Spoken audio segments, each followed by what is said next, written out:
is Viola, and I'm going to just go over the great benefits of raspberry leaf tea. The only reason why I picked it is because, look, it helps relax me. Look, it is a laxative, and I just wanted to make a special note. I know I spoke about it's good for, while you are pregnant. Look, make sure you check with your doctor. Look, I'm not trying to say anything. You guys know what y'all can drink and what y'all cannot, but just make sure you check with your doctor and keep taking them prenatal vitamins.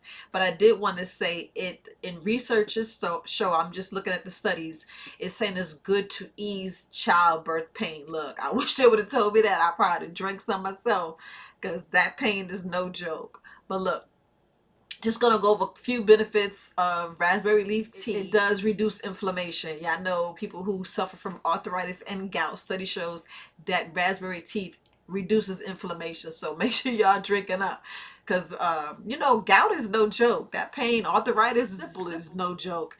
And look, also it helps with heart attacks. So it has potassium in it. So what it does, it aids heart health.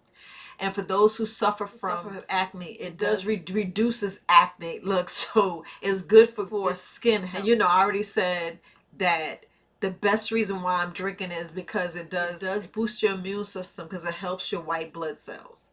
So it aids in digestion, it stimulates fertility, and it prevents breast and ovarian cancer. Study shows. So I just want to make sure I add that. But there you have it, the great benefits of raspberry leaf tea. So make sure you're drinking it. I added ginger, so I put ginger in mine. So look, go ahead, drink up.